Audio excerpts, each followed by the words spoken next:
Disney's Hunchback of Notre Dame asks the question, what makes a monster and what makes a man? The Hunger Games tries to answer that question. Stay tuned and find out how.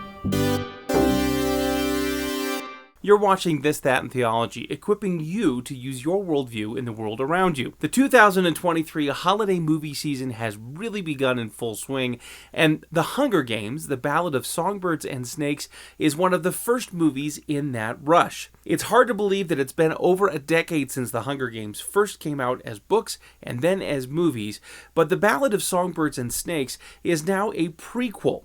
This is an origin story, not of Katniss, not of Panem, but of the main villain from The Hunger Games, President Snow. It's important to keep that in mind because from the beginning, we're supposed to be a little uneasy with Snow as he goes through the different challenges he goes through his life. Whereas with the original Hunger Games trilogy, Katniss was fighting in the 74th and 75th Hunger Games.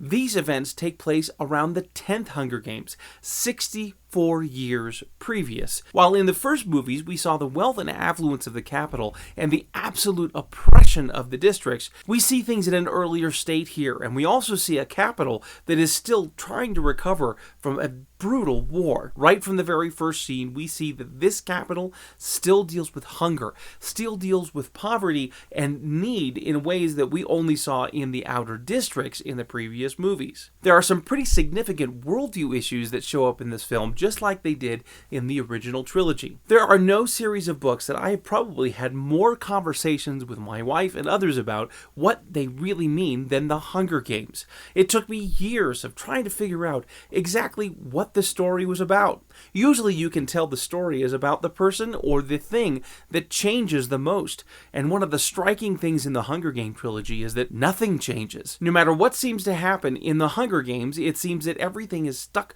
just on a vicious cycle. Ultimately, the meaning behind the original trilogy was that because of the human condition, it doesn't matter what changes happen in government, people will still tend to make the same kinds of decisions. The fact that no one truly changes in the Hunger Games trilogy, and even the society never truly changed, highlight the fact that because of human nature, society, culture simply will not change without an outside influence. The Ballad of Songbirds and Snakes, while taking place earlier, continues to have some of those questions. In fact, it's explicitly asked multiple times, what is the purpose of the Hunger Games? And there's several answers given, and it's not until the end where the question is really given a satisfactory answer. Without giving too much of the plot away, it's significant to say that one of the things the story tries to convey is that human nature is not basically good. Multiple people throughout the movie say we believe people are just good and it's the things around them that force them to make bad decisions. Even the Hunger Games themselves are seen as a catalyst to make good people do bad things. But the reality is that every single person in this film, no matter what their condition, does bad things.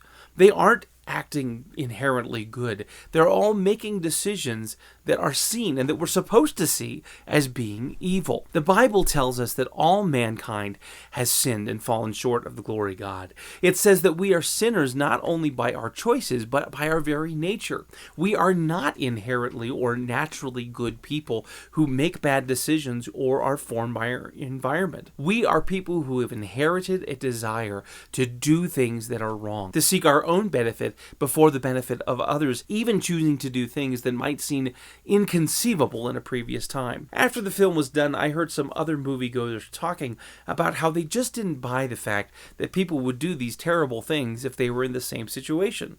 They couldn't suspend their disbelief over the idea that people in a situation like the Hunger Games would choose to become murderous, could give in to their most basic instincts. One of the things that makes the Hunger Games so compelling is that it doesn't take a whole lot of imagination to see how you or I could do those same things without an outside influence. The Bible also talks about our old nature, an earthly nature that comes before we've had an interaction with Jesus Christ, and that by following Christ as we are regenerated into a new person, we have an entirely new nature that is constantly at war with our old one.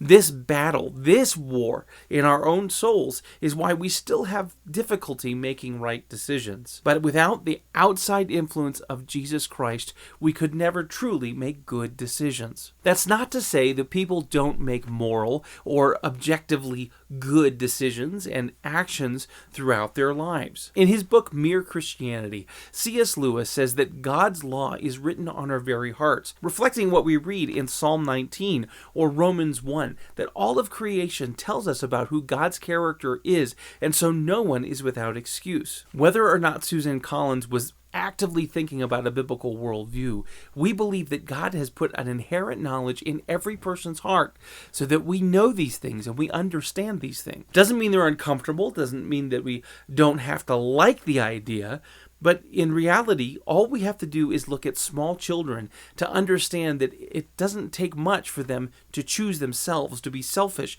to even resort to violence in order to get their own way. Now, like the trilogy before it, this film is quite violent.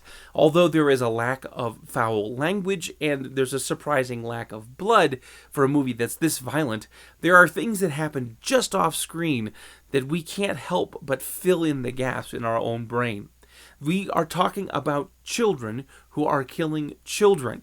We're also talking about adults who are shooting one another.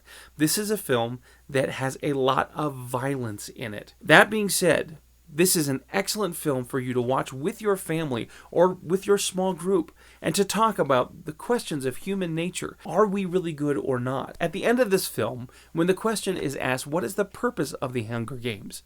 The answer that Snow gives, which is finally considered to be the right answer, is to remind us all of who we really are.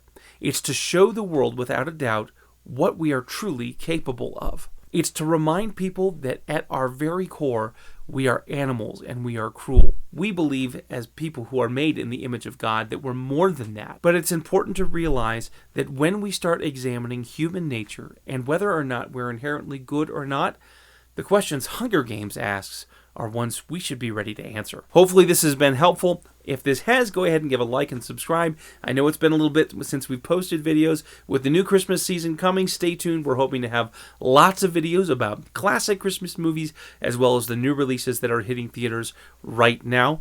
Thank you for watching and have a great day. Mr. Snow, let me ask you one final time. What are the Hunger Games for?